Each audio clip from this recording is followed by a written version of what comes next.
लग्न होऊन सासरी आले, तर दुसऱ्याच दिवशी माझ्या डोक्यावर अर्धांगवायू झालेल्या सासूबाईची जबाबदारी आली. सासूबाई दिवसभर खाटेवर पडून असायच्या आणि नवरा घरी होता. त्यामुळे त्यांची सगळी घाण मलाच साफ करायची. मला खूप राग यायचा, पण मी गप्प बसून सगळं सहन करायचे. एक दिवस मी त्यांना अंघोळ घालत होते, तेव्हा त्यांच्या अंगावर कडक ऊन येत होतं आणि त्यांच्या डोळ्यातून अश्रू वाहत होते. मी पटकन खाट उचलून सावलीत ठेवली. त्याच क्षणी सासूबाईंनी एक उचकी दिली आणि त्यांचा प्राण गेला. त्याच खाटेवर त्यांना अंघोळ घातली. जेव्हा त्यांना अंत्यविधीसाठी घेऊन गेले, तेव्हाच मी त्याच खाटेवर आडवी झाले आणि आकाशाकडे पाहू लागले. अचानक माझी नजर जवळच्या झाडावर गेली आणि मी झटकून उठून बसले. झाडावर पानांच्या गर्दीत एक मंडक लपवलेलं होतं. ते काढून उघडताच मी खूप सुंदर आणि देखणे होते. माझ्यासाठी मोठमोठ्या घरातून स्थळं आली होती. पण माझ्या वडिलांनी एक साध्या कष्टाळू आणि गरीब मुलाला पाहून माझं लग्न लावून दिलं. माझ्या नव्या आयुष्याची सुरुवात सासूबाईची अर्धांगवायू झालेली खाट आणि घाणेरड्या वासाने भरलेली खोलीतून झाली. माझं सगळं सौंदर्य रोजच्या सेवेत कोमेजून गेलं. माझा नवरा घरी होता, पण खूप चांगला माणूस होता. मी दिवस-रात्र सासूबाईंची स्वच्छता, सेवा आणि त्यांची असहाय्यता सहन करत होते. मला अनेकदा माझ्या वडिलांचा राग यायचा, की त्यांनी मग फक्त मुलांचा चांगुलपणा आणि साधेपणा पाहिला, पण मी कधीही तोंडाने तक्रार केली नाही. मी स्वतःला परिस्थितीनुसार बदलण्याचा प्रयत्न केला. आतून तुटत होते, पण संयमाचा हात सोडला नाही.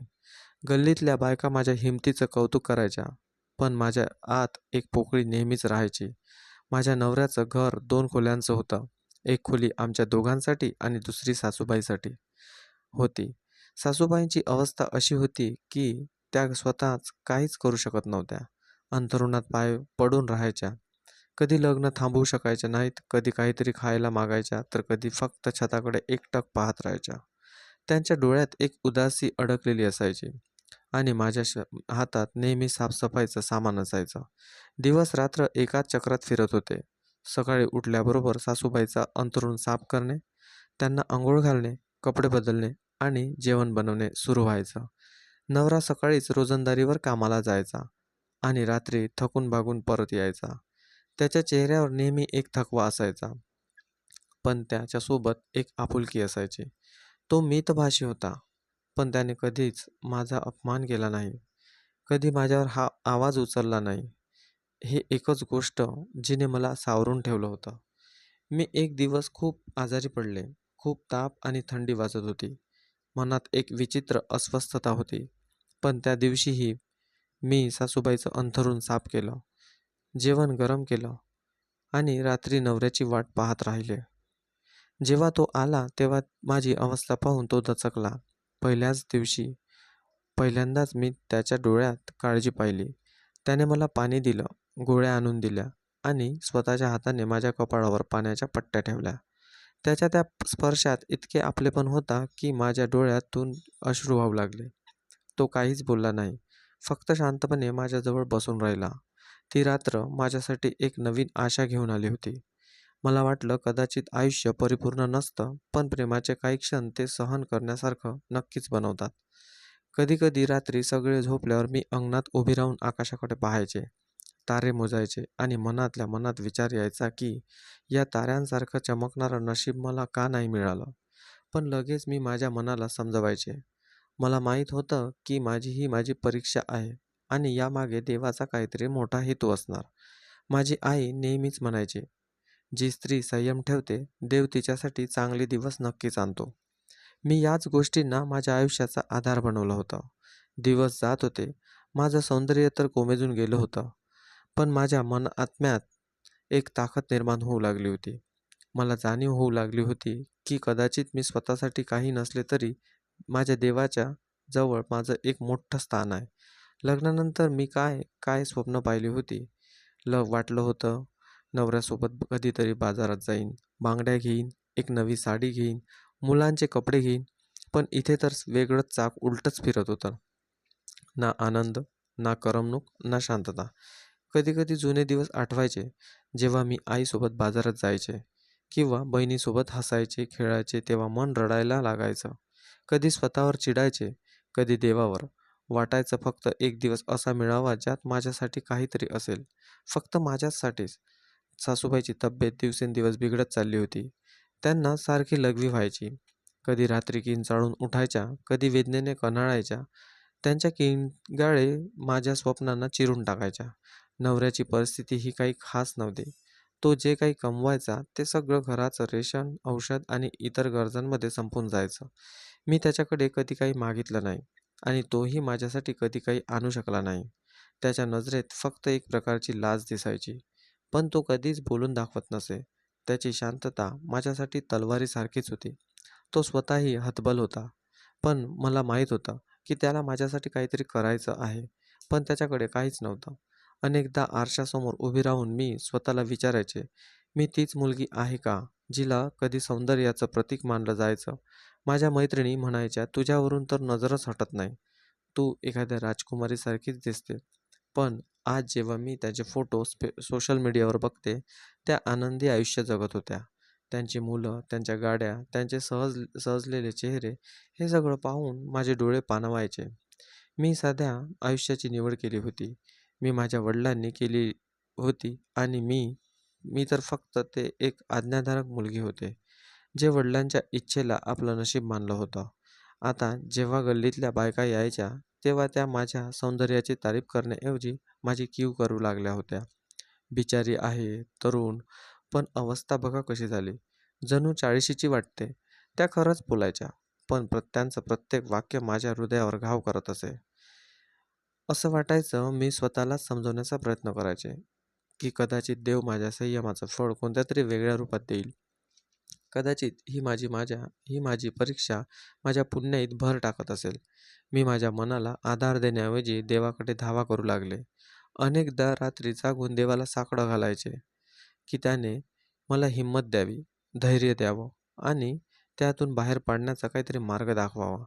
काही दिवसानंतर माझ्या नवऱ्याच्या ऑफिसला मालक साहेब काहीतरी वैयक्तिक कामासाठी आमच्या घरी आला. मी नेहमीप्रमाणेच सासूबाईच्या खोलीत साफसफाई करून बाहेर आले होते. माझ्या कपाळावर घाम चमकत होता, हातावर झाडूचे वळ उठले होते आणि कपड्यावर स्वच्छतेचे डाग होते. माझा पदर डोक्यावरून खाली आला होता आणि मी पटकन डोकं झाकण्याचा प्रयत्न केला. पण कदाचित उशीर झाला होता. तो दारात येऊन उभा राहताच माझी नजर त्याच्या नजरेला मिळाली. तो एका क्षणासाठी थबकला आणि जणू काहीतरी अनपेक्षितपणे घडलं होतं. तो क्षण तिथेच गोठून गेला. मी लाजेने मान खाली घातली आणि आज मी इतक्या अव्यवस्थितपणे बाहेर का आले याबद्दल मी मनातल्या मनात स्वतःलाच दोष दिला. त्याची नजर माझ्या चेहऱ्यावर, माझ्या घामाने भिजलेल्या केसावर आणि कदाचित माझ्या थकलेल्या पण अजूनही शिल्लक असलेल्या सौंदर्यावर खेळली होती. मी मुद्दामच मोठ्या आवाजात नवऱ्याला हाक मारण्याचा बहाणा केला. अहो, ऐकलत का? पण मला माहीत होतं की तो कामावर गेला आहे.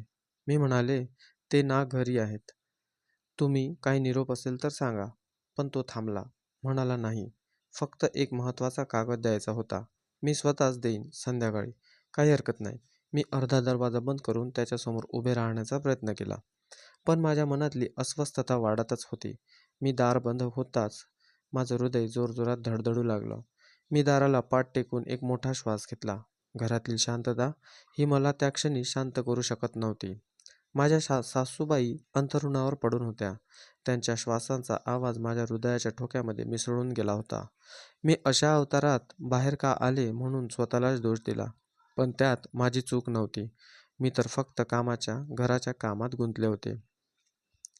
तरी माझं मन एका अनोळखी भीतीनं भरून गेलं होतं. ती नजर जणू माझ्या काळजात घुसली होती. मला आतून हालवून गेली होती. संध्याकाळी नवरा घरी आला. तेव्हा मी त्याला काहीच सांगितलं नाही. तो आधीच थकून आलेला होता. मी अजून काही बोलले असते तर तो आणखी काळजीत पडला असता. मी मनातल्या मनात ठरवलं की जर तो माणूस पुन्हा आला तर मी जास्त काळजी घेईन. पण माझ्या मनात आता संशयाने जन्म घेतला होता. मला कळून चुकलं होतं की तो फक्त कागद द्यायला आला नव्हता आणि हेही समजलं होतं की तो फक्त आज पहिल्यांदाच आला नव्हता, तरी शेवटच्या वेळीस नाही. दुसऱ्या दिवशी सकाळपासूनच माझ्या मनात एक विचित्र अस्वस्थता होती. जणू काहीतरी घडणार आहे. मी सासूबाईंना स्वच्छ कपडे घालून दिले. जेवण दिलं आणि काम संपताच दारावर थाप पडली. हृदय जोराजोरात धडधडायला सुरुवात केली. मी डोकावून पाहिलं. तोच होता.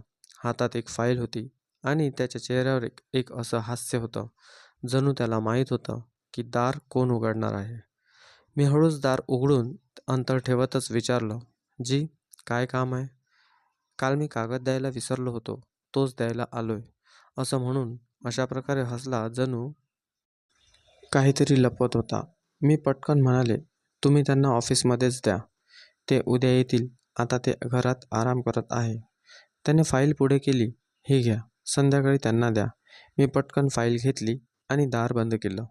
पण दार बंद होण्याआधी त्याचे डोळे माझ्या चेहऱ्यावर असे खिळले होते, जणू तो काहीतरी मनात साठवून घेत होता. मी दार लावून कडी घातली आणि सासूबाईजवळ येऊन बसले. माझं हृदय जोरजोरात धडधडत होतं. माझ्या हातात घामाने ओले झाले होते. तो अनोळखी माणूस आता अनोळखी राहिला नव्हता. तो माझ्या मनशांतीचा शत्रू बनला होता. तो वारंवार काहीतरी कारण काढून येऊ लागला. कधी कोणती फाईल, तर कधी सोडायलाच यायचा, तर कधी जुन्या पावतीचा संदर्भ घेऊन पुन्हा दारावर थाप मारायचा. मला आश्चर्य वाटलं होतं, की एक ऑफिसचा मालक इतक्या व्यस्त माणूस वारंवार एका मजुराच्या घरी येऊन अशी छोटी-मोठी कामं का करत आहे? माझ्या मनात शंकेचं बीज पेरलं गेलं होतं. ते त्याच्या प्रत्येक भेटीनंतर अधिकच गडद होत चाललं होतं. प्रत्येक वेळी जेव्हा तो यायचा, तेव्हा त्याची नजर माझ्या संपूर्ण अस्तित्वाला जणू गिळायला उठायचे. जणू माझ्या चेहऱ्यावरची उदासीनता, थकवा आणि असह्यता या सगळ्यांची कहाणी त्याने वाचली होती. मी स्वतःला त्याच्या नजरेपासून वाचवण्याचा खूप प्रयत्न करायचे, पण ती नजर माझा पिच्छा सोडत नव्हती. एक दिवस दुपारच्या वेळी तो अचानक आला. नवरा कामानिमित्त शहराबाहेर गेला होता. दारात त्याला पाहून मी आतून पूर्णपणे हादरले. मी घाबरून म्हणाले, "ते घरी नाहीत. तुम्ही उद्या या." पण तो दारातून हटायला तयार नव्हता आणि काम संपताच दारावर थाप पडली. हृदयाने जोरात जोरात धडधडायला सुरुवात केली. मी डोकावून पाहिलं. तोच होता. हातात एक फाईल होती आणि चेहऱ्यावर एक असे हास्य होते, जणू त्याला माहीत होतं की दार कोण उघडणार आहे. मी हळूच दार उघडून अंतर ठेवतच विचारलं, "जी, काय काम आहे?" "काल मी कागद द्यायला विसरलो होतो. तोच द्यायला आलो." असं म्हणून अशा प्रकारे हसला, जणू काहीतरी लपवत होता. मी पटकन म्हणाले, "तुम्ही त्यांना ऑफिसमध्येच द्या. ते उद्या येतील. आता ते घरात आराम करत आहे." त्याने फाईल पुढे केली. "ही घ्या. संध्याकाळी त्यांना द्या." मी पटकन फाईल घेतली आणि दार बंद केलं. पण दार बंद होण्याआधी त्याचे डोळे चेहऱ्यावर खिळले होते. जणू तो काहीतरी मनात साठवून घेत होता. मी दार लावून कडी घातली आणि सासूजवळ जाऊन बसले. माझं हृदय जोरजोरात धडधडत होतं. माझे तळहात घामाने ओले झाले होते. तो अनोळखी माणूस आता अनोळखी राहिला नव्हता. तो माझ्या नशिबाचा, मनशांतीचा शत्रू बनला होता. तो वारंवार काहीतरी कारण काढून येऊ लागला. कधी कोणती फाईल सोडायला यायचा, तर कधी जुन्या पावतीचा संदर्भ घेऊन पुन्हा दारावर थाप मारायचा. मला आश्चर्य वाटलं होतं, की एक ऑफिसचा मालक इतका व्यस्त माणूस वारंवार एका मजुराच्या घरी येऊन अशी छोटी-मोठी कामं का करत आहे? माझ्या मनात शंकेचं बीज पेरलं गेलं होतं, जे त्याच्या प्रत्येक भेटीनंतर अधिकच गडद होत चाललं होतं. प्रत्येक वेळी जेव्हा तो यायचा, तेव्हा त्याची नजर माझ्या संपूर्ण अस्तित्वाला जणू गिळायला उठायची. जणू माझ्या चेहऱ्यावरची उदासीनता व आणि असंहिता या सगळ्यांची कहाणी त्याने उचलली होती. मी स्वतःला त्याच्या नजरेपासून वाचवण्याचा खूप प्रयत्न करायचे, पण ती नजर माझा पिच्छा सोडत नव्हती. एक दिवस दुपारच्या वेळी तो अचानक आला. नवरा कामानिमित्त शहराबाहेर गेला होता. दारात त्याला पाहून मी आतून पूर्णपणे हादरले. मी घाबरून म्हणाले, "ते घरी नाहीत. तुम्ही उद्या या." पण तो दारातून हटायला तयार नव्हता. तो म्हणाला, "मला तुमच्याशीच बोलायचं आहे. काहीतरी खाजगी आहे, जे कदाचित तुम्हीच समजू शकाल." मी अर्धा दरवाजा उघडा ठेवून मनावर बर्फासारखे शांतता आणत म्हणाले, "तुम्हाला जे काही बोलायचं आहे ते माझ्या नवऱ्यासमोर बोला. मला कोणत्याही खाजगी विषयावर बोलायचं नाही." त्याने हलकेच हसून म्हटले, "बाईसाहेब, तुमच्यासारख्या स्त्रीने या झोपडीत राहण्याचा काय अर्थ आहे? महाल, दागदागिने, गाड्या, आरामदायक आयुष्य हे सगळं तुम्हाला मिळू शकते. जर तुम्ही माझ्यासोबत आलात तर. हे वाक्य माझ्या कानात घुमलं. जणू कोणीतरी माझ्या अस्तित्वावरच थापड मारली. माझ्या हृदयाचे ठोके वाढले होते. हात कापू लागले. माझ्यासाठी तो क्षण असह्य होता. माझ्याच घरात, माझ्याच दारात जिथे मी माझ्या इज्जतीचे रक्षण केलं होतं, तेच स्थान आता माझ्यासाठी शरमेची जागा बनलं होतं. मी नजर खाली झुकवून म्हणाले, "लाज वाटायला पाहिजे तुम्हाला. मी विवाहित आहे आणि माझ्या नवऱ्याच्या अनुपस्थितीत असं बोलणं तुमचा हेतू स्पष्ट करतं." तेव्हा तो हसून म्हणाला, "मला माहीत आहे, तुम्ही विवाहित आहात, पण तुमच्या नशिबात ही गरिबी, हे कष्ट, ही घाण नाही लिहिलेली. तुझ्यासारख्या स्त्रियांना महालावर राज्य करतात. त्यांच्यासाठी दासी असतात. त्या स्वतः कुणाची सेवा करत नाहीत." मी कठोरपणे उत्तर दिले, "ज्या स्त्रीने स्वतःला आपल्या आईप्रमाणे सासूच्या सेवेसाठी वाहून घेतलं आहे, तिला तुमच्यासारख्या मुलाची गरज नाही. इज्जतीची किंमत दागिन्याची केली जाऊ शकत नाही." तो थोडा थबकला. कदाचित त्याला माझ्याकडून इतक्या तीव्र प्रतिक्रियेची अपेक्षा नसावी. पण त्याच्या चेहऱ्यावरचा गर्विष्ठपणा आणि अहंकार अजूनही कायम होता. त्याला माहीत होतं की तो श्रीमंत आहे, शक्तिशाली आहे आणि स्त्रियांना विकत घेऊ शकतो. मी दाराच्या आत ठेवलेली थोडी फळं आणि बिस्किटे त्याच्या पुढे केली आणि म्हणाले, "घरात फक्त एवढाच पाहुणचार आहे.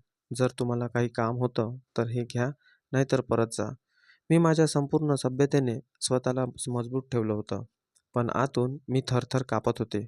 त्याची नजर, त्याची बोलण्याची पद्धत सगळंच माझ्यासाठी भीतीचं कारण बनलं होतं. तो काही क्षण शांत राहिला, मग हळूच म्हणाला, "ठीक आहे, पण लक्षात ठेव, माझा प्रस्ताव अजून संपलेला नाही." असं म्हणून तो मागे वळला आणि दारातून निघून गेला. पण त्याचे शब्द आणि त्याच्या पावलांचा आवाज जणू भिंतीवर कोरला गेला होता.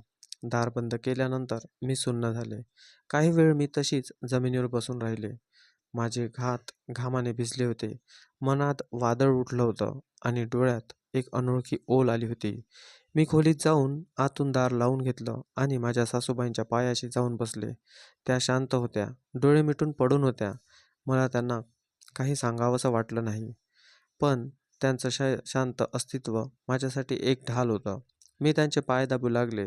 कदाचित त्यांच्या जवळ बसून मला थोडी शांतता मिळेल. मी मनातल्या मनात शपथ घेतली की माझ्या इज्जतीला, माझ्या स्वाभिमानाला कधीच धक्का लागू देणार नाही. मग कितीही गरीब असो वा कितीही दुःख. माझी निष्ठा, माझे संस्कार आणि माझा प्रामाणिकपणा मी कधीच डगमगू देणार नाही. त्या रात्री माझा नवरा परत आला. तेव्हा त्याचा चेहरा पाहून मी काही क्षणासाठी सगळं विसरून गेले. त्याचा थकवा, त्याचा आपलेपणा आणि त्याचं हसू हेच माझं सर्वस्व होतं. मी शांतपणे त्याच्यासाठी जेवण वाढलं, पाणी दिलं आणि त्याच्या गोष्टी ऐकल्या. मी त्यांना दिवसा घडलेला प्रसंग सांगितला नाही, कारण मला माहीत होतं की त्याने काही बदलणार नाही. उलट घरात एका नव्या दुःखाचा जन्म होईल. मी ठरवलं होतं की आता मला माझ्या पद्धतीनेच त्या सैतानाचा सामना करायचा आहे आणि त्यासाठी सर्वात आधी मला माझं मन मजबूत करायचं होतं, जेणेकरून त्याचा कोणताही प्रस्ताव माझ्या निश्चय डगमगू देऊ शकणार नाही. माझ्यासाठी तो क्षण आयुष्यातील एका मोठ्या परीक्षेची सुरुवात होती. एका स्त्रीसाठी सर्वात मोठी परीक्षा तेव्हाच असते, जेव्हा तिच्या स्वाभिमानावर हल्ला होतो. मी माझ्या संपूर्ण इज्जतीसह आणि स्वाभिमानासह माझ्या घराच्या भीतींना वाचवण्याचा निश्चय केला होता. मी मला कळून चुकलं होतं की काही लोक पैसा आणि सत्तेच्या गर्भात माणसांना वस्तू समजू लागतात आणि स्त्रीला तर एक कमजोर जीव. पण मी ती स्त्री होते जी नवऱ्यावरील निष्ठेच्या मजबूत किल्ल्यात बंद होते, ज्याला कोणतीही लालसा जिंकू शकत नव्हती. मी नजर झुकवून त्याला म्हणाले होते, "मी एक विवाहित स्त्री आहे आणि माझी निष्ठा फक्त माझ्या नवऱ्याची आहे." माझे शब्द कदाचित अडखळत होते, पण माझ्या हेतूत कोणताही खोटेपणा नव्हता. त्या क्षणी मला माझ्या आईने शिकवलेली गोष्ट आठवली. स्त्रीची सर्वात मोठी दौलतीची निष्ठा असते. मुली, ती कधी गमावू नकोस. मला माहीत होतं, ज्यावेळी मी हे वाक्य बोलत होते, तेव्हा माझ्या मनात अनेक भावना एकत्र कल्लोळ करत होत्या. राग, भीती आणि सर्वात जास्त त्यांनी खरं प्रेम, जे मला माझ्या साध्या नवऱ्यात जडलं होतं. तो माणूस तो असा माणूस होता, ज्याच्या आयुष्यात कदाचित ऐशोआराम नव्हता, पण ज्याच्या नजरेत एक प्रकारची लाज होती, जी आजकालच्या पुरुषामध्ये क्वचितच असते. माझा नवरा गरीब होता, पण त्याचं मन श्रीमंत होतं. तो आपल्या कमाईचे पैसे माझ्या हातात ठेवताना म्हणायचा, "ही तुझ्या हाताची बरकत आहे. मी जे काही कमवतो ते तुझ्या प्रार्थनेचं फळ आहे." तो छोटी मोठी कामं करायचा. कधी दिवसभर मजुरी, तर कधी दुकानात सामान उचलण्याचे काम. पण संध्याकाळी जेव्हा घरी यायचा, तेव्हा त्याच्या डोळ्यात थकव्यापेक्षा जास्त शांतता असायची. तो नेहमी हसून घरात यायचा, जणू जगातल्या सगळ्या अडचणी बाहेर सोडून आला आहे. त्याचं प्रेम मी कधी शब्दात ऐकलं नाही, पण त्याच्या वागणुकीतून, त्याच्या शांततेतून आणि त्याच्या प्रत्येक लहान-सहान प्रयत्नातून मला कळत होतं, की तू माझ्यावर किती जीवापाड प्रेम करतेस. मला आठवतंय, एका रात्री खूप जोराचा पाऊस होता. छतातून पाणी गळू लागलं. नवऱ्याने कपड्याच्या मदतीने पाणी थांबवलं आणि मग त्या ओल्या छताखाली माझ्यासाठी कोरडी जागा केली, जेणेकरून मी शांतपणे झोपू शकेल. तो स्वतः एका कोपऱ्यात बसून रात्रभर जागत राहिला. त्या क्षणी मी विचार केला, ज्या माणसासाठी माझी झोप, माझा आराम इतका महत्त्वाचा आहे, त्याची साथ मी कशी सोडू? फक्त काही दागिने आणि गाड्यांसाठी? मी निष्ठावान माणसाला धोका देऊ शकते का? माझ्या आतून लगेच उत्तर आलं, नाही. तो श्रीमंत माणूस आता उघडपणाने माझ्यावर प्रभाव टाकण्याचा प्रयत्न करू लागला होता. तो म्हणायचा, तुमच्यासारख्या स्त्रिया गरिबीत कोमेजून जातात. तुमच्यासारखं सौंदर्य महालावर राज्य करते. तो माझ्यासमोर एका स्वप्नाचं एक जग उभा करण्याचा प्रयत्न करायचा आणि म्हणायचा, फक्त एक पाऊल उचल, तुझं आयुष्य बदलेल. पण मला माहीत होतं, माझं आयुष्य कदाचित बाहेरून बदलेल, पण माझ्या मनाची शांती कायमची निघून जाईल. निष्ठेची सावली, त्यात मी पर्यंत जगत आले होते, तेच माझ्यासाठी ऊन बनेल आणि मला जाळून टाकेल. मी प्रत्येक वेळी त्याचं बोलणं शांतपणे ऐकून घ्यायचे, नजर खाली झुकवायचे आणि मनातल्या मनात देवाचा धावा करायचे. माझे सिद्धांत, माझे संस्कार आणि सर्वात महत्त्वाचं म्हणजे माझी विवेकबुद्धी मला थांबवत होती. मी अशा घरातून आले होते, जिथे इज्जत ही सर्वात मौल्यवान वस्तू होती. माझ्या आईने मला शिकवलं होतं, प्रामाणिकपणा आणि निष्ठा कधीही विसरू नकोस, भलेही उपाशी मरण्याची वेळ आली तरी.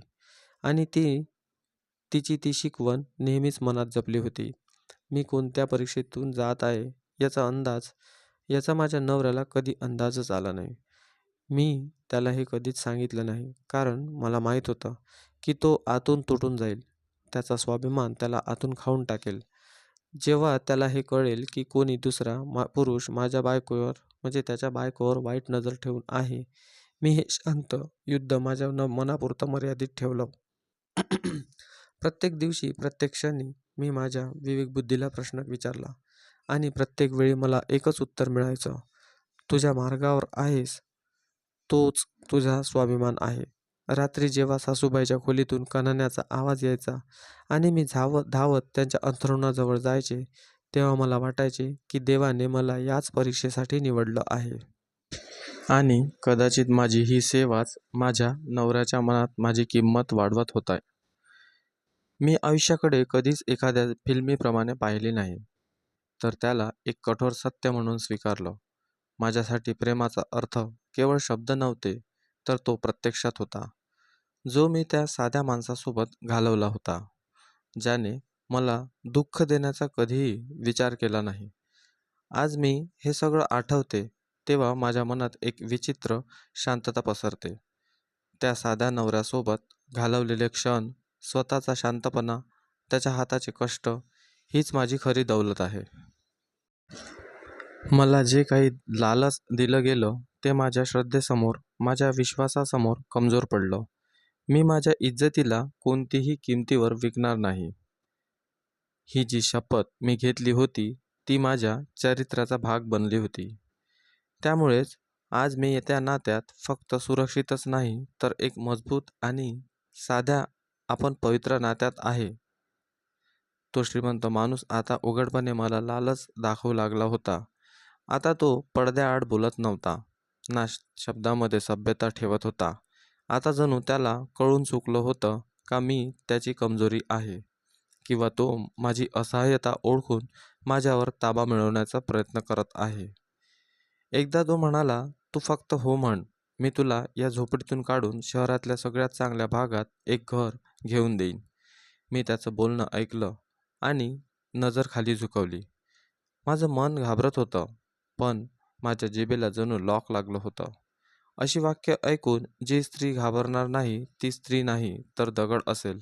पण मी तो दगड नव्हते, ज्यावर कोणताही वार सहज होऊ शकेल.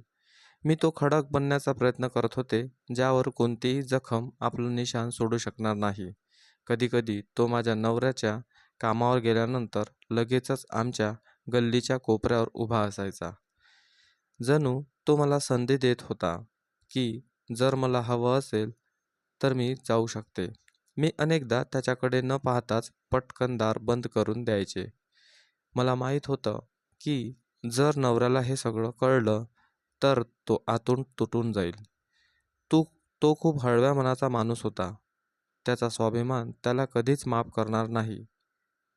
ही कोणी त्याच्या बायकोकडे अशा नजरेनं पाहावं किंवा तिच्याशी असं बोलावं आणि मला हे ओझर माझ्या नाजूक नात्यावर टाकायचं नव्हतं. त्यामुळे मी प्रत्येक गोष्ट मनात ठेवायचे. प्रत्येक भीती आतल्या आत दाबून टाकायचे आणि दररोज एक नवीन हिंमत घेऊन त्या दारातून बाहेर पडायचे. मी स्वतःलाच वचन दिलं होतं, की काहीही झालं तरी माझ्या चरित्रावर डाग लागू देणार नाही. मी विचार करायचे, माझी निष्ठा इतकी स्वस्त आहे का, की दागदागिने एक आरामदायक आयुष्य किंवा एक मोठं घर मला भुरळ पाडू शकेल का? मी माझ्या स्वाभिमानाला त्याच्या नजरेचं बळी कधीच होऊ दिलं नाही. मला माहीत होतं, की तो मला एक स्त्री म्हणून नाही तर एक वासना म्हणून पाहत होता. माझी आणि मी त्याची वासना बनून माझ्या देवापुढे, माझ्या नवऱ्यापुढे आणि सगळ्यात महत्त्वाचं म्हणजे स्वतःच्या नजरेत शर्मिंदा होऊ शकत नव्हते. नवऱ्याचा चेहरा रोज बघायचे. त्याचं साधं प्रेम, ते लाज, ते आपलेपणा, जो न बोलता तो माझ्यासाठी दररोज मजुरी करून यायचा. हेच मला प्रत्येक परीक्षेसमोर उभं राहण्याची ताकद द्यायचं. त्याच्या हाताचा जो राखटपणा, त्याचं ते शांत हसू, माझ्या आतलं सगळं वादळ शांत करून टाकायचा. मी विचार करायचे, की एक क्षणाच्या चुकीमुळे मी हे प्रेम गमावून बसीन. एका क्षणाच्या लालसेपोटी हे माझं जग उद्ध्वस्त करून टाकू शकत नाही. मी स्वतःला पुन्हा एकदा विश्वास दिला. मी कमजोर असू शकते, पण मी विकली जाऊ शकत नाही. मी वाकू शकते, पण मी झुकणार नाही. एक दिवस तो माणूस माझ्या दारावर उभा होता. चेहऱ्यावर तोच विश्वास. त्याच्या हातात एक मोठं पॅकेट. मी दाराच्या आतूनच विचारलं, "काय आहे?" तो म्हणाला, "याने तुझा रस्ता बदलू शकतो. फक्त हो म्हण." मी काही उत्तर न देता दार बंद करून घेतलं आणि आत येऊन जमिनीवर बसून गेले. माझं हृदय इतक्या जोराजोरात धडधडत होते, माझ्या डोळ्यातून नकळत अश्रू वाळू लागले. मी खोलीतल्या भिंतीकडे पाहिलं. तिथे एक छोटासा फोटो लावलेला होता, आमच्या लग्नाचा दिवसाचा. माझा हात नवऱ्याच्या हातात होता आणि दोघांच्याही चेहऱ्यावर एक साधं निर्मळ सुख होतं. मी त्या फोटोकडे पाहिलं आणि स्वतःला विचारलं, हे बंधन, हे वचन, हा विश्वास, या सगळ्यांची काहीच किंमत होऊ शकत नाही. कोणतीही दौलत, कोणतेही दागिने हे विकत घेऊ शकत नाही. परीक्षा प्रत्येक पावलावर होती, पण प्रत्येक वेळी मी माझ्या देवाकडे योग्य मार्ग दाखवण्यासाठी प्रार्थना केली, हिंमत मागितली आणि तो मला मदत देत होता. जेव्हा त्या श्रीमंत माणसाला दिसलं, की मी त्याच्या ताब्यात येत नाही आहे, त्याने तेव्हा त्याने माझ्या नवऱ्याच्या नोकरीवर वार केला. माझ्या नकाराला त्याने कदाचित आपला अपमान समजला आणि बदला घेण्यासाठी निर्णय घेतला. आधी नवऱ्याला ऑफिसमध्ये मुद्दाम दुर्लक्षित केलं जाऊ लागलं. मग छोट्या छोट्या चुका म्हणून त्याला बोलणी खावी लागली. नवऱ्याला कळतच नव्हतं की अचानक वातावरण असं का बदललं आहे. काही दिवसांनी त्याला बोलावून सांगण्यात आलं की तुमच्या कामाची आता गरज नाही. तो रिकाम्या हाताने जड पावलाने घरी परतला. त्याच्या डोळ्यात लाज होती. तो एक स्वाभिमानी माणूस जेव्हा अनुभवतो, जेव्हा त्याच्या घरातील चूक भिजायला लागते. मला ही बातमी कळताच माझं हृदय जणू जमिनीतच खचलं. आम्ही जे आधीच रोजच्या खर्चासाठी झगडत होतो, ते आता पूर्णपणे निराधार झालं होतं. घरातलं रेशन दिवसेंदिवस कमी होत होतं. साखर आणि पीठ मोजून मापून वापरावलं जाऊ लागलं. 2 महिन्यापासून विजेचं बिल भरलं नव्हतं. वीज कापण्याची नोटीस आली होती. संध्याकाळी जेवण बनवताना पातेल्यातल्या इतक्या कमी डाळ असायची की माझी प्लेट बाजूला ठेवायची आणि नवऱ्याला म्हणायचे, माझे डोके दुखते, भूक नाही आहे. तो माझं खोटं ओळखायचा, पण कधीच काही बोलायचं नाही. फक्त शांतपणे घास मोडत राहायचा. मी विचार करायचे की मी जर गेले तर या आईचं काय होईल? ती आई जी आता चालूही शकत नव्हती, जिच्यासाठी प्रत्येक दिवस एक नवीन परीक्षा असते. ती आई जी कधी आपल्या मुलीच्या प्रेमासाठी आसुसलेली असेल, ती आता माझ्या आधारावर जगत आहे. ती माझ्या हाताने जेवते, माझ्या आधाराने स्वच्छतागृहात जाते, माझ्या मांडीवर डोकं ठेवून झोपते. मी तिला कसं सोडू शकते? तिचं दुःख तिचं दुःखद बनलं होतं. मला माहीत होतं की जर मी स्वतःला विचारलं, वाचवलं, तर तिचं काय होईल? तिला कोण सांभाळणार? तिची सेवा कोण करणार? हा विचार येताच माझे पाय जमिनीवर घट्ट रोवली जायची. नवऱ्याची अवस्था दिवसेंदिवस बिकट होत चालली होती. एक दिवस संध्याकाळी जेव्हा तो घरी आला, तेव्हा त्याच्या चेहऱ्यावर प्रचंड थकवा दिसत होता. मी पाणी दिलं, तरी तो शांतपणे पाणी प्यायला, पण काहीच बोलला नाही. रात्री जेव्हा सगळे झोपले, तेव्हा तो माझ्याजवळ येऊन बसला म्हणाला, मला माफ कर, मी तुला काहीच देऊ शकलो नाही. ना चूल, ना मूल, ना शांतता, ना सुरक्षितता. तुला हवं असेल तर त्याचे बोलणे मध्येच थांबवले. बस, असं काही बोलू नका. माझ्याकडे जे काही आहे तो तुम्ही दिलेला मान, तुमचं प्रेम, मला आणखी काही नको. माझ्या डोळ्यातील अश्रू वाहू लागले आणि तो शांतपणे माझा हात धरून बसून राहिला. आम्ही दोघे एकमेकांकडे फक्त पाहत होतो. काहीच बोललो नाही. पण त्याच्या शांततेत ते वचन होतं. ते शब्दापेक्षा कितीतरी पटीने अधिक मजबूत होतं. त्याच्या त्या क्षणी मी स्वतःशी पुन्हा एकदा नवीन निश्चय केला. मी कधीही हार मानणार नाही. मग तो माणूस कितीही कारस्थानी करो. मी माझी निष्ठा आणि सेवा आणि माझा प्रामाणिकपणा यापासून मागे हटणार नाही. दिवस जात होते आणि परिस्थिती जैसी थी होती. पण आता माझी हिंमत वाढली होती. मी घरातल्या एका कोपऱ्यात जुन्या चादरी बाजूला सारून शिलाई मशीन साठी जागा केली. ती जुनी मशीन माझ्या सासूबाईच्या तरुणपणाची आठवण होती. मी ती दुरुस्त करून आणली आणि कामाला सुरुवात केली. मी गल्लीतल्या बायांचे कपडे शिवायला सुरुवात केली आणि हळूहळू थोडे थोडे पैसे येऊ लागले. तो माणूस अजूनही त्याचे सर्व डावपेच वापरतच होता. पण मी आता एक नवीन स्त्री बनले होते, जिला हे माहीत होतं की असहाय्यतासोबत जेव्हा मेहनतीची जोड मिळते, तेव्हा देव नक्कीच मदत करतो. मला खात्री होती की माझ्या देवाने जर मला परीक्षेत टाकलं आहे, तर यानंतर माझ्यासाठी नक्कीच काहीतरी चांगलं लिहिलं असेल. फक्त मला माझा मार्ग सोडायचा नाही, कोणापुढे मान झुकवायची नाही आणि माझ्या चरित्र्यावर रक्षण करायचं, हाच माझा खरा विजय असेल. ज्यापुढे प्रत्येक कारस्थान, प्रत्येक मोह आणि प्रत्येक दुःख हार मानेल. एक दिवस मी आंघोळ करून बाहेर आले. आकाशात सूर्य प्रचंड तपत होता. उन्हाळा शिगेला पोहोचला होता आणि दिवसा अंगणात उन्हाचे कडक किरण प्रत्येक गोष्टीवर निर्दयीपणे पडत होते. मी तसा माझा पदर नीट करत सासूबाईंच्या खोलीकडे पाऊल टाकले, तेव्हा एका विचित्र शांततेने माझं स्वागत केलं. त्या सहसा कोणत्या ना कोणत्या कारणाने आवाज द्यायच्या, कधी पाणी मागायच्या, कधी हात धरून काहीतरी सांगायच्या. पण आज सगळीकडे शांतता पसरली होती. तेव्हा मी आत गेले. तेव्हा जे दिसलं ते पाहून माझे पाय जमिनीलाच टेकले. त्यांची खाट खोलीच्या बाहेर उन्हात सरकलेली होती आणि सूर्यकिरण थेट त्यांच्या चेहऱ्यावर पडत होते. त्यांचे डोळे उघडे होते, पण त्यात एक विचित्र शांतता आणि रिकामपण होता. तो क्षण माझ्यासाठी असा होता, जणू कोणीतरी माझ्या शरीरातून माझा आत्माच खेचून घेतला आहे. माझे हात तिथेच थांबले, जीभ जड झाली आणि डोळ्यातून अश्रू वाहू लागले. माझ्या सासूबाई यांचा प्रत्येक त्रास, प्रत्येक श्वास आता माझ्या दिवसाचा भाग बनला होता. त्या आता कायमच्या शांत झाल्या होत्या. ज्या स्त्रीला मी माझ्या आईसारखं मानलं, जिच्या आयुष्याला मी माझं नशीब समजलं, ती आज मला सोडून एकटं गेली होती.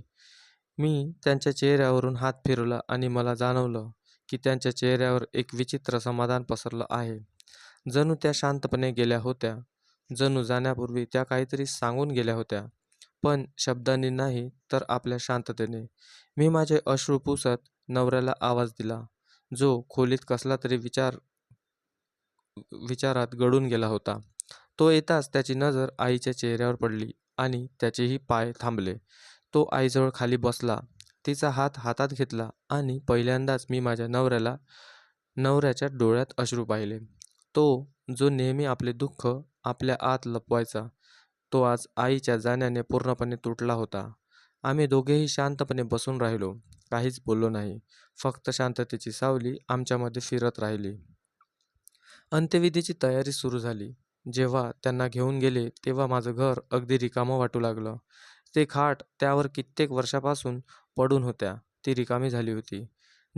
खोली जिच्यात त्यांचा आवाज, त्यांचा श्वासाचा नाद घुमत होता, ती आता शांत होती. प्रत्येक भिंत, प्रत्येक कोपरा जणू त्यांच्या जाण्याचं दुःख व्यक्त करत होती. मी थकलेली, हरलेली शांतपणे त्याच खाटेवर जाऊन बसली. माझे डोळे आकाशाकडे लागले होते. सूर्य मावळत होता. तो सूर्य जो सकाळी त्यांच्या डोळ्यांना त्रास देत होता, तो आता आपला प्रकाश गमावत होता. जणू तोही त्यांच्यासोबत मावळत होता. नवरा शांतपणे माझ्या बाजूला येऊन बसला. काहीच बोलला नाही. आमच्या दोघांच्या शांततेत खूप काही होतं. उदासी, दुःख, त्या गेल्याचं एक अज्ञात समाधान. माझा हात आपोआपच त्यांच्या हातात जाऊन थांबला. त्याने जो प्रतिसाद दिला त्यात आभार होते, जाणीव होती आणि कदाचित पश्चातापही होता, की तो आपल्या आईसाठी काही जास्त करू शकला नाही. मी त्याच्या खांद्यावर डोकं ठेवलं. आम्ही एकमेकांना काहीच बोललो नाही. कोणतंही वचन दिलं नाही. फक्त एकमेकांचा आधार बनलो. तो एक दिवस माझ्या आयुष्यातील त्या दिवसापैकी एक होता, जो मी कधीही विसरू शकणार नाही. ज्या स्त्रीच्या सेवेला ही माझी पूजा मानलं होतं, तिची शेवटची उचकी माझ्या हृदयाच्या भिंतीवर कायमची कोरली गेली. मला असं वाटलं, जणू देवाने माझ्या संयमाचं फळ दिलं आहे. कदाचित ती आई, जी वर्षावरचे अंथरुणावर पडून होती, ती आता मुक्त झाली होती आणि माझ्या मनात एक समाधान होतं, की मी तिच्या सेवेत कोणतीही कसर ठेवणार नाही. मी माझं कर्तव्य पार पाडलं आणि तिच्या शेवटच्या श्वासापर्यंत तिच्यासोबत राहिले. ती खाट रिकामी आहे, पण तिचा सुगंध, तिचा आशीर्वाद आणि तिच्या आठवणी प्रत्येक खोलीत विखुरलेल्या आहेत. ते निघून गेली होती, पण आपल्या मागे खूप काही सोडून गेली होती. माझ्या डोळ्यात एक प्रार्थना, माझ्या मनात एक विश्वास आणि माझ्या आयुष्यात एक अशी शांतता जी कधी गोंगाट बनणार नाही, पण कधी संपणारच नाही. अंत्यविधीनंतर सगळे निघून गेले. मी त्याच खाटेवर बसून राहिले. तीच खाट ज्यावर माझी सासू कित्येक वर्ष असहायता पडून होती. तीच खाट जिची सेवा करता करता माझ्या हातांना फोड आले. तीच खाट जिचा कधी मला राग यायचा आणि कधी तिच्याबद्दल आपलेपणा वाटू लागायला लागला होता. आज ती रिकामी होती आणि तिची ती रिकामी जागा माझ्या हृदयाला अशी टोचत होती, जणू कोणीतरी आतून काहीतरी ओरडून बारडून काढलं आहे. माझे अश्रू थांबायचं नावच घेत नव्हते. मी कित्येक वेळा पदराने डोळे पुसले, पण ती ओल काही थांबायला तयार नव्हती. मन एक विचित्र ओझ्याने भरून गेले होते. जणू जन्मोजन्मीचा थकवा माझ्या शरीरावर उतरला होता. नवरा शांतपणे आपल्या खोलीत निघून गेला होता. तो तसाही खूप कमी बोलायचा आणि दुःखाच्या वेळी तर तो पूर्णपणे शांत व्हायचा. मी त्याला रडताना पाहिलं नव्हतं, पण आज त्याची शांतता एक किंकाळीसारखी होती. जणू प्रत्येक अश्रूत आतल्या आत मिळत होता. मला जाऊनही त्याच्या खोलीच्या दारापर्यंत जाता आलं नाही. जणू माझ्या पायातली ताकद संपली होती. मी फक्त त्याच्या खाटेवर बसून राहिले आणि आकाशाकडे पाहत राहिले. आकाशात ढग ढवळून पसरत होते. मंद वारा वाहत होता आणि मी जणू कोणत्या तरी उत्तराच्या शोधात होते, की एखादा इशारा. हे सगळं झालं की थकव्याने जणू माझं शरीर खडबडून टाकलं होतं. प्रत्येक वर्षापासून सतत चालत राहणं, न थांबता, न तक्रार करता, फक्त सगळं सहन करत राहणं, या सगळ्यांची मला आता आतली शांतता काढून घेतली होती. माझं मन एखाद्या आशेच्या वाटेवर डोळे लावून बसले होते. एखादी नवी सुरुवात, एखादी नवी शांतता, पण ती कुठेच दिसत नव्हती. मी माझ्या पावलांच्या आयुष्याच्या त्या टप्प्यावर स्वतःला पूर्णपणे असहाय्य समजत होते. ना डोळ्यात प्रकाश उरला होता, ना मनात कोणती इच्छा. सगळं काही जणू संपलं होतं. मी थकले होते, खऱ्या अर्थाने थकले होते. मी इतकं काही सोसलं, इतकं काही सहन केलं, पण आज जेव्हा हे सगळं रिकामं झालं होतं, तेव्हा मी स्वतःला सांभाळू शकले नाही. माझ्या प्रार्थना वाया गेल्या होत्या. का माझ्या त्यागाची काहीच विनंती झाली नाही? का गिनती झाली नाही? का मी माझ्या नवऱ्यासाठी, माझ्या सासूबाईसाठी काही आणि माझ्या विवेकबुद्धीसाठी जे काही केलं, ते सगळं निरर्थक होतं का? हे प्रश्न माझ्या मनात वारंवार घुमू लागले. प्रत्येक क्षण एक प्रश्न म्हणून काळजात टोचत होता. पण मग माझ्याच मनाने एक उत्तर दिलं. तू ते सगळं यासाठी केलं कारण तो तुझा विश्वास होता. तो तुझा स्वभाव होता आणि संयमाचा फळ मिळायला फार उशीर लागतो. पण ते मिळतं नक्की. मी हार मानली नाही. ना त्या दिवशी ना कधी देवाला शरण गेले. हृदयाच्या तळापासून प्रार्थना केली. मान झुकवून म्हणाले, देवा, तुला माहीत आहे, मी तुझे आभार मानणं कधीच सोडलं नाही. आता मला हिंमत दे. मला ती शांतता दे, जिचं वचन तू ठेवणाऱ्यांना दिलं आहेस. ती प्रार्थना माझ्या ओठातून नाही तर माझ्या हृदयातून निघाली होती. आणि कदाचित तोच क्षण होता, जेव्हा माझ्या मनात एक हलकासा प्रकाशाचा किरण चमकला. जणू कोणीतरी आतून म्हटलं होतं, हा शेवट नाही, ही सुरुवात आहे. माझी नजर अंगणातल्या जुन्या झाडावर जाऊन थांबली. ते झाड जे वर्षानुवर्ष आमच्या घराच्या शांततेचा साक्षीदार होत होतं, ते आज काहीतरी वेगळं वाटत होतं.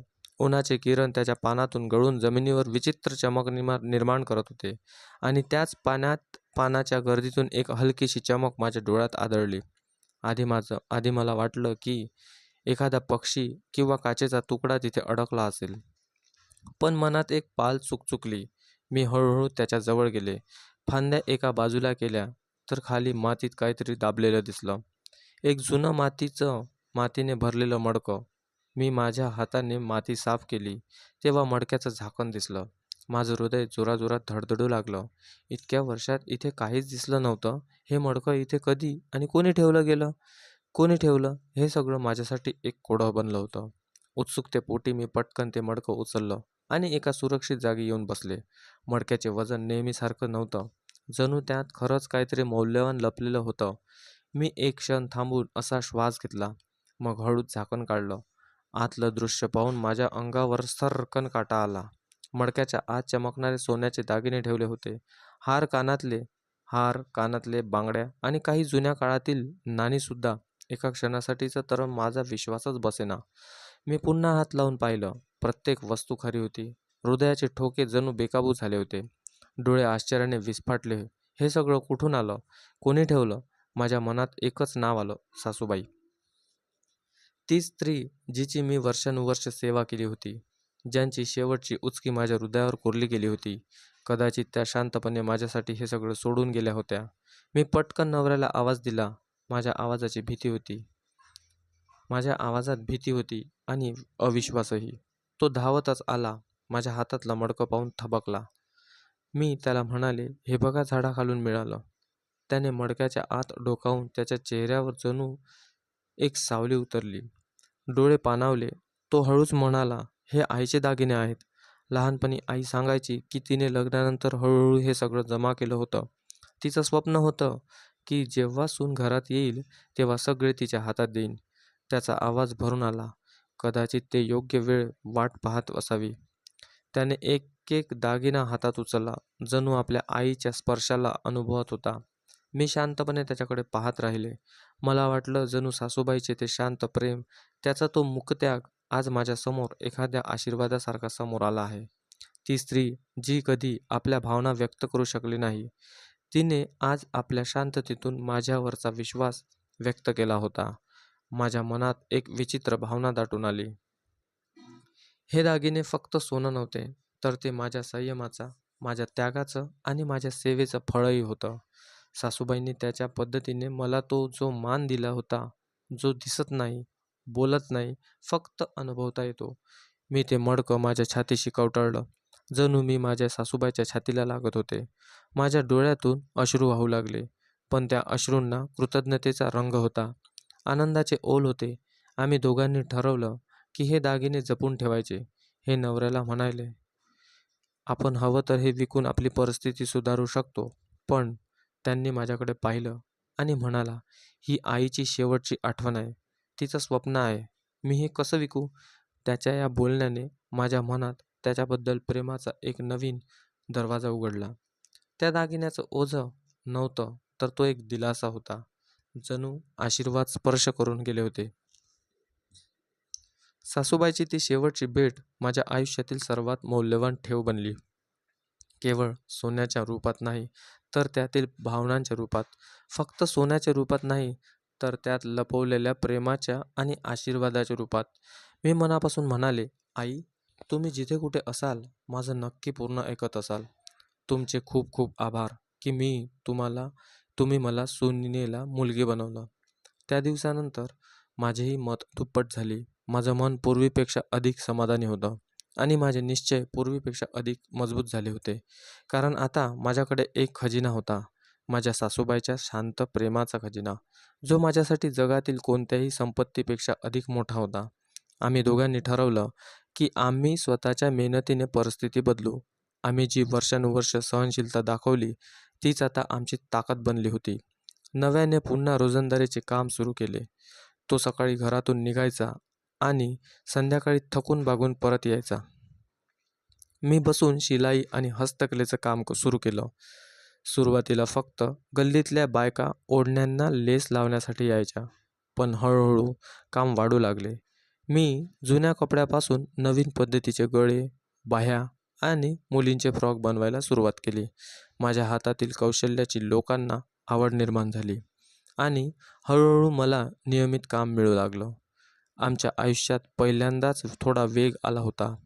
आमचे दिवस आता फक्त उपासमारीचे दुःखात जात नव्हते, तर त्यात एक उद्देश आला होता. आम्ही दिवस-रात्र काम करायचं, पण मन समाधानी राहायचं. कारण ते सगळं आम्ही आमच्या सन्मानाने आणि मेहनतीने मिळवत होतो.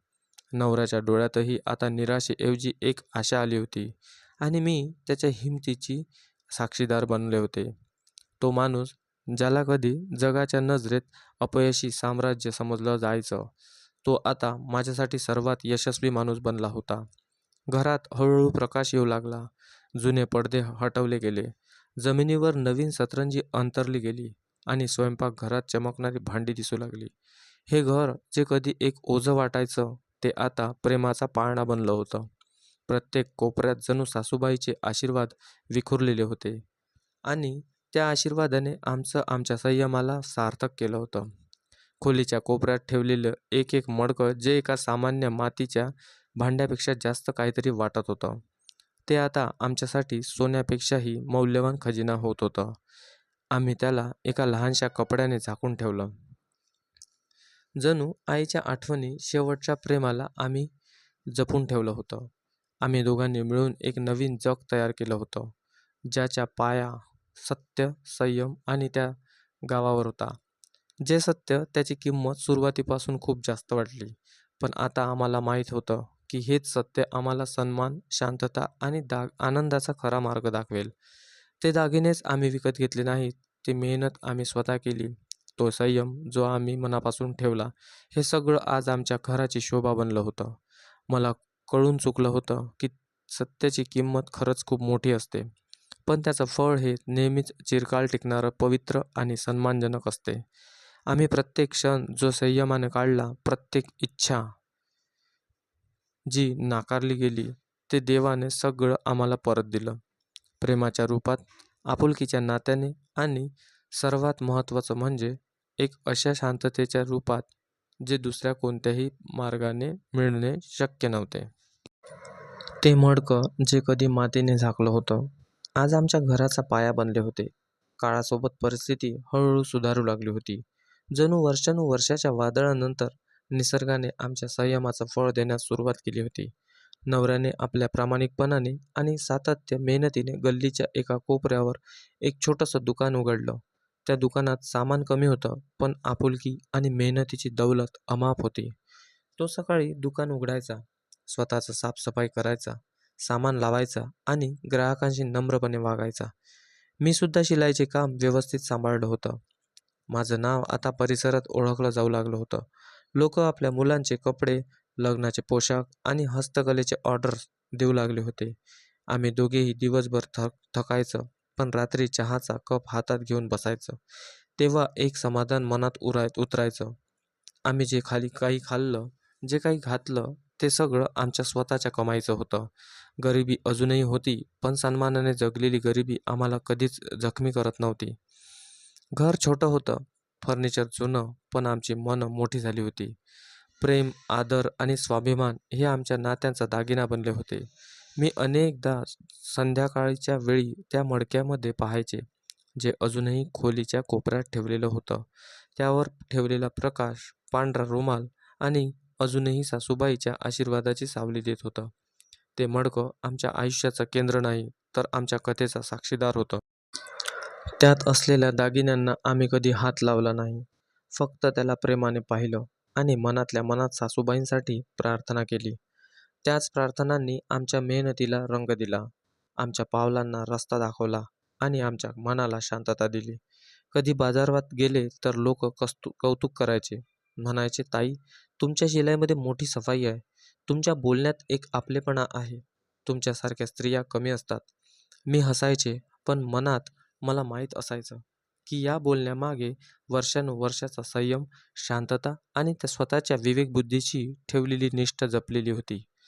मी कधीच सोपा मार्ग निवडला नाही आणि लाज माझ्या डोक्यावर मुकुट आहे. मला अनेकदा तो दिवस आठवतो, जेव्हा तो श्रीमंत माणूस मला जगातील ऐशोआरामाचं आमिष दाखवत होता.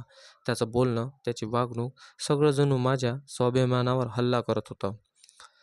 जर त्या दिवशी मी माझ्या कमजोरीला माझ्या विचारावर हवी होऊ दिलं असतं, तर कदाचित आज मी एका मोठ्या घरात असते, पण एका तुटलेल्या व्यक्तीसोबत माझ्या आत्म्याला कधीच शांतता मिळाली नसती. हो, जेव्हा मी आरशात स्वतःला पाहते, तेव्हा माझ्या डोळ्यात थकवा नक्कीच दिसतो, पण त्यात सन्मानाची चमकही आहे.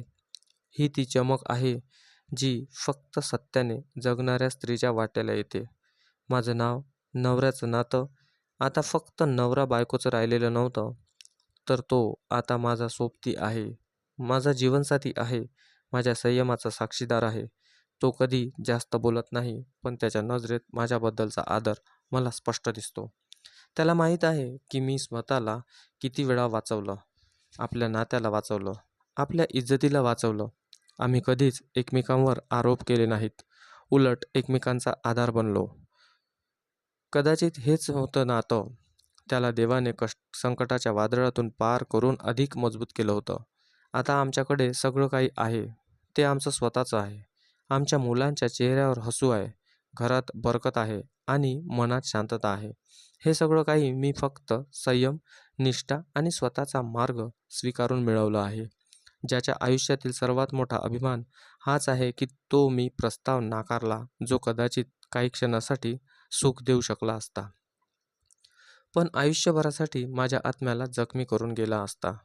आता मी रात्री झोपताना जेव्हा देवांशी बोलते, तेव्हा माझ्या प्रार्थना मध्ये तक्रारी नसतात, तर त्या कृत्याने भरलेल्या असतात. मी म्हणते, हे देवा, तुझा आभार की तू मला योग्य मार्ग दाखवला आहे, मला सन्मान दिला आणि माझी मेहनत वाया जाऊ दिली नाही. प्रत्येक वेळी मनातून आवाज येतो, हो, माझा निर्णय अगदी योग्य आहे होता.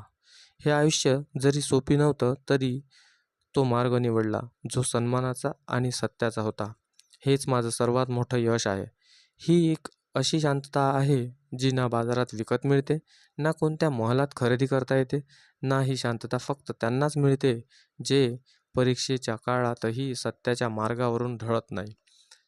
आज जेव्हा मी माझ्या नवऱ्याला, मुलांना आणि आपल्या मेहनतीने सजलेल्या घराला पाहते, तेव्हा माझ्या ओठांवर नकळत एक हसू येतं. मनात सासूबाईंसाठी प्रार्थना निघते, नवऱ्यासाठी प्रेम जागृत होतं आणि स्वतःसाठी एक अभिमानाची भावना निर्माण होते. कारण मला माहिती आहे, माझी कहाणी साधी नसेल, पण माझं यश खूप मोठं आहे. जर तुम्हाला आजची कथा आवडली असेल, तर व्हिडिओला नक्की लाईक करा.